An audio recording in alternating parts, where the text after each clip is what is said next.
Bonsoir, nous sommes le lundi 20 décembre 2021. Nous vous accueillons sur Canal 10 pour une nouvelle semaine d'information. Notre tranche info se déroule bien sûr en direct et en live stream Facebook. Le focus à 19 h sera donc dédié au plan alimentaire territorial. Tout de suite, la page info locale et régionale dont voici les principaux titres.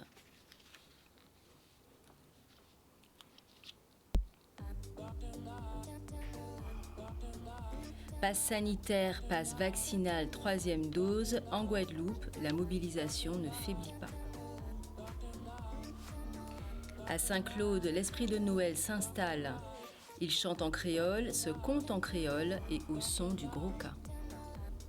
Football, le CSM remporte la finale locale de la Coupe Vive face à l'USBM.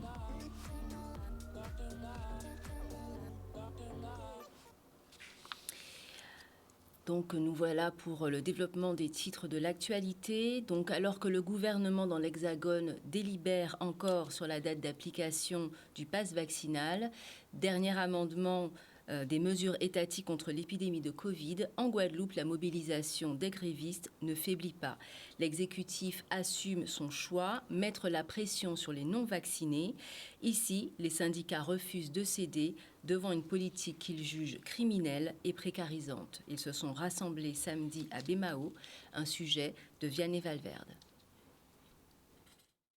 Nous avons continuité à mobilisation en nous, puisque nous constatons que dans la deuxième phase, en nous qui était en phase de négociation, nous tenions effectivement une classe politique qui partait à la hauteur de ce que nous attendions, de ce que la population attendait.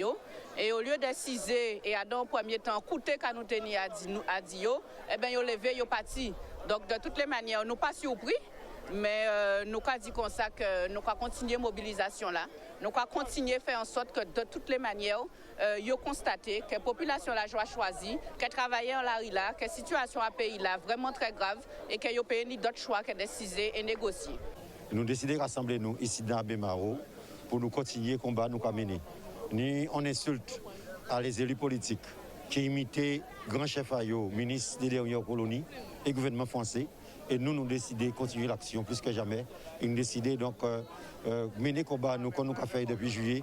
Et ça qui fait force à nous, c'est que nous avons une communion entre la jeunesse décriée et le mouvement là.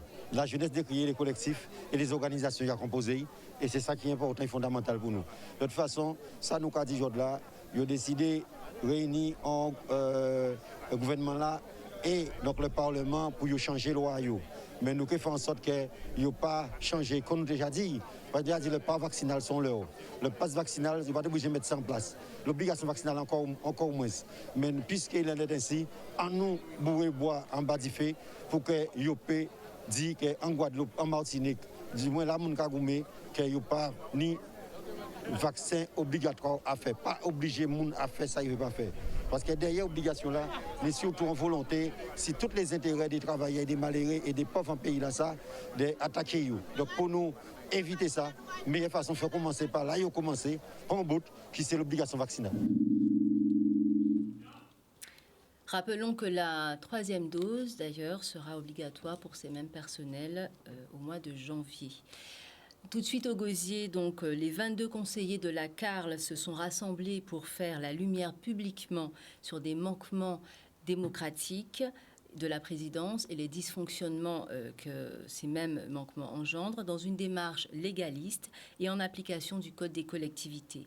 Une conférence de presse s'est tenue au gosier samedi 18 décembre. Le président devra entendre raison ou se voir retirer ses pouvoirs. Un sujet d'Olivier Moradel. Conférence de presse pour rétablir la vérité, pour faire comprendre à la population qu'il y a beaucoup eu de contre-vérités, que ce soit sur les réseaux sociaux, que ce soit dans la presse écrite, dans la presse télévisée, et qu'il y a un dysfonctionnement, des dysfonctionnements à la communauté d'Aglo, et que le président de la CARL n'a pas un esprit communautaire, n'a pas un fonctionnement démocratique avec les élus que nous sommes, les élus majoritaires que nous sommes actuellement à la CARL. Donc ce que nous voulons, c'est qu'ils puissent entendre que les choses ne fonctionnent pas, qu'ils puissent entendre qu'il y a des règles à respecter, qu'ils puissent entendre qu'il doit y avoir de la transparence, de la démocratie. Nous l'avons beaucoup insisté. Et c'est ce qui est le plus choquant. Nous avons une responsabilité. De par tous les constats que nous avons faits, nous allons effectivement saisir les autorités, on vous l'a dit, la CRC, la préfecture, etc., pour que toutes ces instances interviennent au sein de la CAL. Je ne dirais pas que j'ai tourné mon dos à ma majorité, mais j'ai tourné mon dos au manque de démocratie au sein de la CAL. S'il fallait revenir en arrière, cela fait un moment que certaines exactions ont lieu, que certains manquements, en tout cas lors des délibérations, les éléments ne nous sont pas fournis pour pouvoir délibérer en âme et conscience au nom de la population. Donc à un moment, il m'a fallu prendre position individuellement et j'ai réalisé que je n'étais pas le seul au sein de la CAL qui remettait en question le manque d'éthique et de démocratie du président actuel. Alors, il faut être clair. Les 22 conseillers communautaires, nous, notre démarche, c'est une démarche légaliste, légale. La loi, rien que la loi, et le code des collectivités territoriales. C'est-à-dire que les conseillers communautaires ne peuvent pas démissionner, ne peuvent pas faire partir un président. Il faut que ce soit clair. La loi dit bien que le président est élu et s'il ne démissionne pas ou s'il n'est pas démis pour faute grave, et ce n'est pas nous qui pouvons le démettre, ça peut être éventuellement le ministre ou le conseil des ministres ou le préfet, nous ne pouvons pas. Donc nous nous inscrivons dans une démarche légaliste, le respect de la loi, mais nous avons un objectif. S'il faut arrêter que l'argent de la carte soit dilapidé, il faut arrêter les fonctionnements antidémocratiques, il faut, si vous voulez, qu'on puisse redonner le pouvoir aux citoyens qui nous ont élus. Et pour reprendre le pouvoir, il y a une chose que prévoit la loi, c'est le retrait des délégations. Ça veut dire qu'on vote en conseil communautaire le retrait des délégations et il perd tous ses pouvoirs. Il peut rester président, mais c'est comme un président fantoche, un président de représentation. S'il veut, il peut rester président. Mais en tout cas, il ne peut plus avoir le pouvoir d'agir en notre nom contre ce que les citoyens ont décidé, contre ce que les élus communautaires ont décidé. Donc, moi, je le répète, c'est la loi, rien que la loi. Leur parcours professionnel, c'est donc là l'ambition du maire de Capesterre-Belle-Eau. Il s'exprimait donc aujourd'hui au micro de Maxime Morel, nous expliquant donc sa politique qui se renforçait d'une action pour offrir une alternative à la jeunesse au niveau professionnel. 26 contrats civiques ont été signés en présence du président de région Harry Chalus et du président de la commission extra-régionale, M. Chateaubon. Regardez. Aujourd'hui, nous renforçons cette action avec les contrats de service civique, donc saluer l'action du Conseil régional et de l'État pour pouvoir offrir donc des perspectives à 26 jeunes dans le cadre des services de la ville. Et courant de ce mois de janvier, nous allons maintenant ouvrir donc le parcours emploi compétences, les PEC, à pas moins de 20 jeunes supplémentaires. C'est dire que nous sommes dans l'action pour pouvoir proposer un maximum d'alternatives, car nous sommes conscients qu'il faut que nous soyons ces acteurs qui ouvrent des portes, qui permettent à cette jeunesse donc de pouvoir se projeter et surtout construire son projet professionnel. On veut vraiment leur dire que c'est un premier pied à l'étrier, mais que derrière cela, il faut aller plus loin en formation, en création d'entreprise. Et c'est pour cette raison que j'ai même proposé, j'ai vu une bonne vingtaine qui n'ont pas le permis de conduire, que la région va les accompagner tout de suite. L'intérêt du service civique, c'est qu'il marque les deux. Il marque l'insertion sociale avec l'engagement et il montre aux jeunes que c'est important de s'engager en tant qu'acteur sur son territoire, avec la formation civique et citoyenne, par exemple, qui est faite, et puis le travail qui va être réalisé pour l'insertion professionnelle. Et ça, c'est important. Après ces 8 mois, comme l'a dit tout à l'heure le président de région, donc c'est la suite avec le PAGE, avec le parcours en formation, avec le parcours sur l'entrepreneuriat. C'est un service que la ville de Capesterre-Belle-Eau a aussi créé depuis notre arrivée donc, aux responsabilités pour pouvoir accompagner les porteurs de projets. Car nous devons aussi inscrire nos jeunes dans le cadre de la construction de leur entreprise. Il faut maintenant montrer qu'il y a de nombreuses perspectives, mais surtout de l'accompagnement et qu'il soit surtout efficace. À Saint-Claude, des contes de Noël en créole sont offerts aux enfants, en présentiel et en virtuel, de la joie, de l'animation pour les familles du territoire. Un sujet de Loane Duhamel.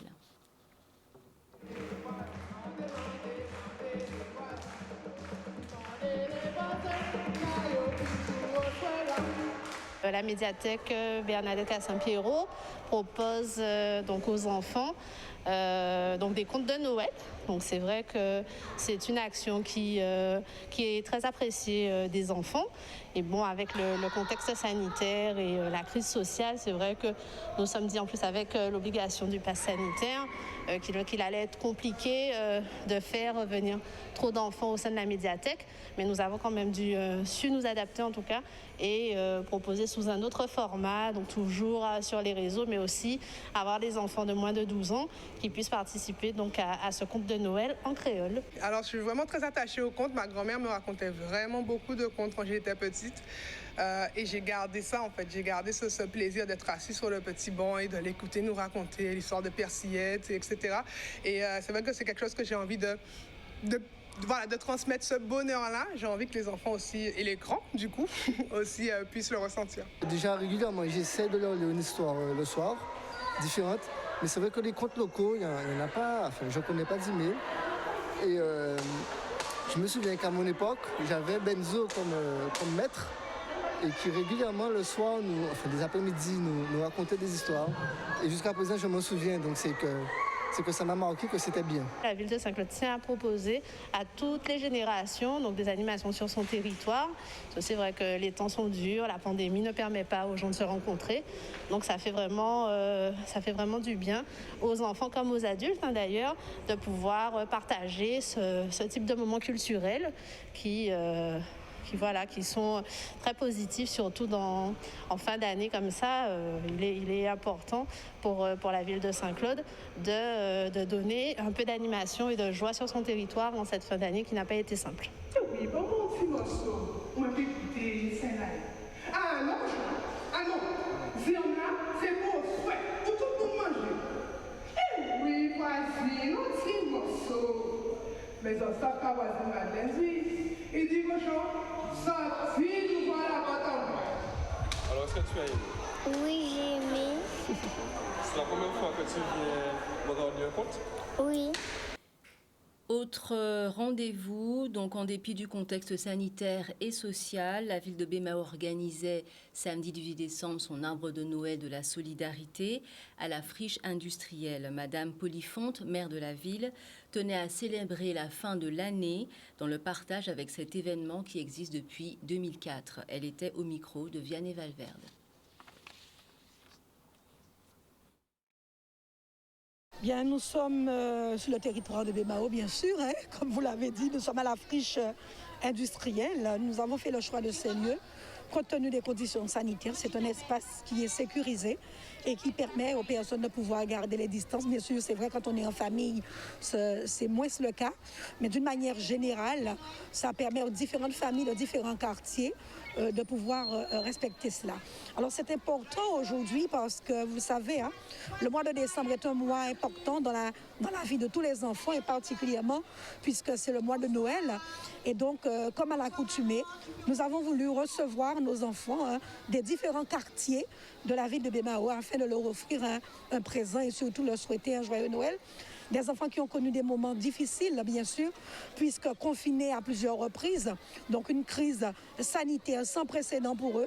Donc il s'agissait aujourd'hui de leur faire connaître ce moment magique, ce moment de féerie. Le concept, c'est-à-dire, c'est vraiment offrir aux enfants des quartiers, vraiment des familles vraiment défavorisées, un instant de joie. Voilà, un instant de joie, de bonheur autour de la fête de Noël. On sait que la fête de Noël, c'est une période de partage, de solidarité. Voilà, donc c'est un moment de joie. Voilà, c'est sûr qu'on a voulu offrir aux enfants pour leur permettre d'attendre le 24 décembre, même le 25, l'arrivée du Père Noël sous les cadeaux sur le sapin, à la maison. Ils sont très contents, ils sont très, très heureux, parce que ils sont reçus, ils ont un cadeau. Après le cadeau, il y a un petit goûter qui est offert, parce que tout ça aussi, ça rentre dans le budget. Les enfants aussi, il y a le transport, parce que les enfants arrivent avec des transports depuis les différents quartiers. Et donc voilà, nous avons des associations aussi que nous accompagnons, qui organisent aussi le Noël des tout petits au sein de leur quartier et au sein de leur association. C'est le cas par exemple de l'association Jeunesse Calvin qui aujourd'hui à partir de 17h, dès qu'on aura la fin ici, on va balancer du côté de Jeunesse Calvin pour accompagner les enfants de l'association. Oui, c'est une très bonne initiative parce qu'il y a des enfants que peut-être qu'ils n'ont pas à Noël, mais ils en ont avant Noël. Donc ça permet de mettre un peu de joie, de gaieté dans leur cœur.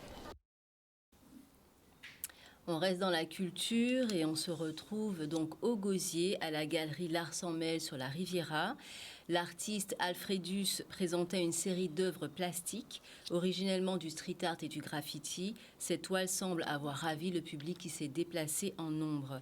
Le vernissage se déroulait samedi soir, une exposition qui durera jusqu'au 2 janvier 2022. Un reportage d'Olivier Moradel.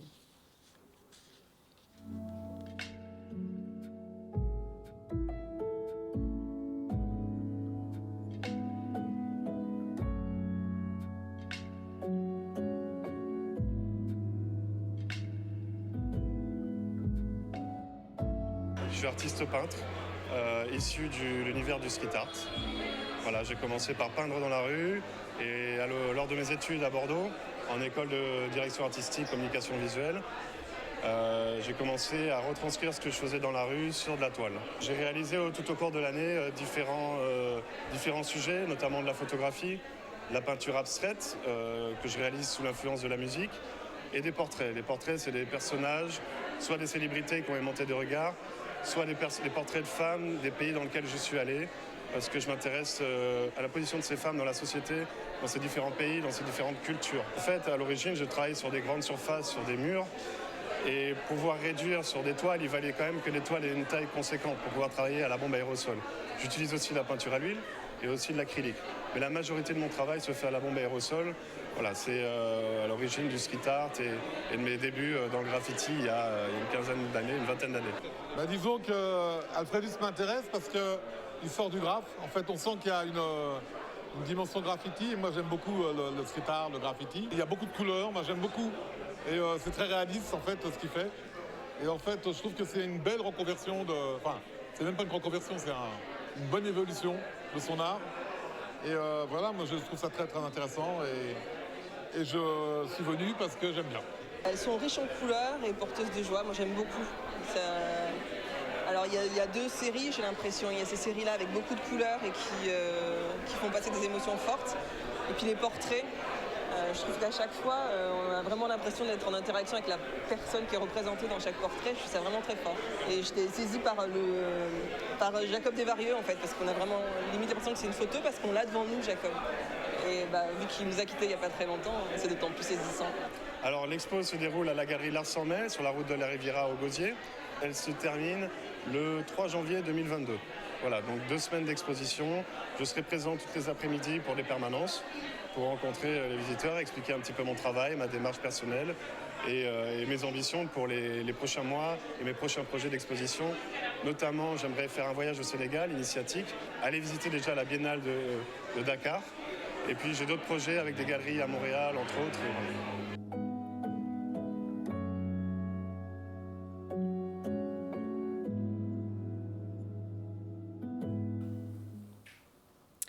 Voilà un programme qui vous permettra d'égayer vos fêtes de fin d'année. Donc de la culture au sport, on se dirige donc vers une activité tout à fait originale, découverte des sports adaptés pour les enfants en situation de handicap. Plaisir, nouvelles sensations, mais aussi bénéfices et bienfaits physiques et psychologiques pour ces handisportifs en herbe. Vianney Valverde était sur place. Donc l'objectif, c'est de pouvoir montrer aux enfants qu'il y a possibilité d'avoir une activité physique, que ce soit du handisport ou du sport adapté, en fonction de leur pathologie.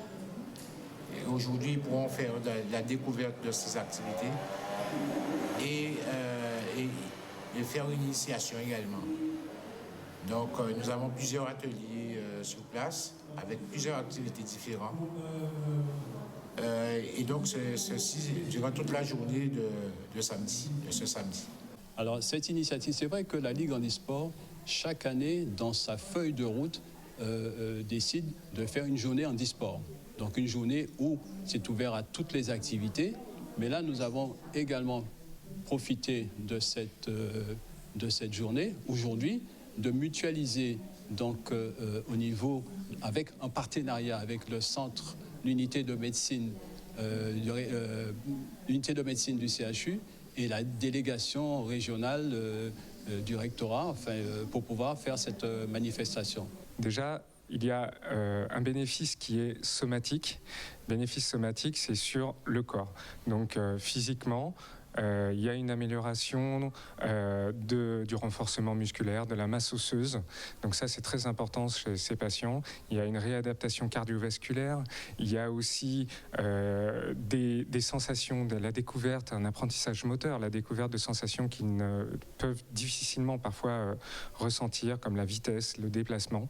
Et donc, tout ça, c'est très important. Mais derrière, il y a aussi, pour nous, médecins de rééducation, quelque chose qui est encore plus important, c'est l'amélioration de certaines fonctions, la lutte contre la dégradation de d'autres fonctions qui ne sont pas déficitaires, mais du fait du handicap, on reste chez soi, on bouge pas trop, et donc là, c'est favoriser l'autonomie. Donc tout ça, c'est très important pour nous. Moi, je suis venu ici parce que mon docteur m'a demandé de venir pour inciter les jeunes avec des handicaps comme moi à faire du sport. Donc, du coup, je suis venu pour raconter mon histoire, etc., etc. J'ai fait pas mal, je vais vous dire, j'ai fait pas mal de sport. Là, actuellement, je fais du basket. Pour l'instant, ça se passe plutôt bien. J'ai des coéquipiers assez compréhensifs. Mes coachs aussi. Ma famille a toujours été là pour me soutenir, même quand ça n'allait pas. Et donc, du coup, voilà. Et donc voilà la dernière actualité du jour, donc du handisport au football. On se retrouve au stade des Abîmes. Le club sportif moulien représentera la Guadeloupe à la Coupe Vive. Samedi 18 décembre, le match qui l'opposait donc à l'USBM rouvrait la saison footballistique guadeloupéenne. Et donc c'est un sujet d'Olivier Moradel. On a été sérieux, mais on a eu fort à faire sur les 15 dernières minutes. Donc je plaisantais en disant que j'ai trouvé la nouvelle formule. Je fais comme l'USBM, je fais que 3 entraînements et je finis en trompe tous les matchs. Je crois qu'ils ont été bien au-delà, ils ont été exemplaires sur la fin. Nous, on a été efficaces, peut-être pas suffisamment défensivement sur la fin, mais sur le nombre de situations qu'on a, il y a un remarquable gardien qu'il faut féliciter du côté de l'USBM. Mais globalement, je pense sur les situations, pour 2 équipes qui ne sont pas très bien préparées, on pourrait plus être satisfait. Il n'y a pas été blessé comme le craignait mon collègue. Ça s'est bien passé. Après, je pense que globalement, la meilleure équipe, je pense, l'a remportée. C'est pas parce que c'est la mienne, mais c'est un regard de l'expert qui voit ça, quoi. J'ai fait le plus que je pouvais. Voilà, en tant que jeune, je suis fier de moi d'avoir marqué ce but. Mais malheureusement, je voulais gagner, mais on n'a pas pu gagner. Et voilà. Quand vous menez 2-0 de manière insouciante, on recule un peu, on subit le jeu, donc on a le cul entre 2 chaises parce que le pire des scores c'est 2-1 si vous encaissez un but. Donc voilà, est-ce qu'on se projette devant? Mais ça c'est le jeu qui le demande. Et là ils ont la maîtrise et on était forcément un peu plus en retard parce qu'on est sur les 20 dernières minutes. Eux ils ont envie, ils vont vers l'avant. Donc c'est une situation un peu normale, mais je pense qu'on devrait quand même jouer 10 mètres plus haut pour éviter les situations. Voilà, arrivé au terme donc de notre page d'information locale et régionale. Nous retrouvons dans quelques minutes pour le focus, un focus qui sera dédié au plan alimentaire territorial. Nous parlerons donc d'autosuffisance alimentaire, de manger local et de bien d'autres choses avec nos invités, Jean-Marie Flower de Fleur Carbone, Stanley Rinaldo et Élie Saint-Silly d'Arbocréas, Mélina Martial qui est donc ostéopathe et consultante spécialiste en lactation. Nous aurons également Rachel Lolia de Paroca et Olivia de Blasia, diététicienne. Voilà, on se retrouve dans quelques minutes et merci d'avoir suivi cette page d'information. Bonne soirée.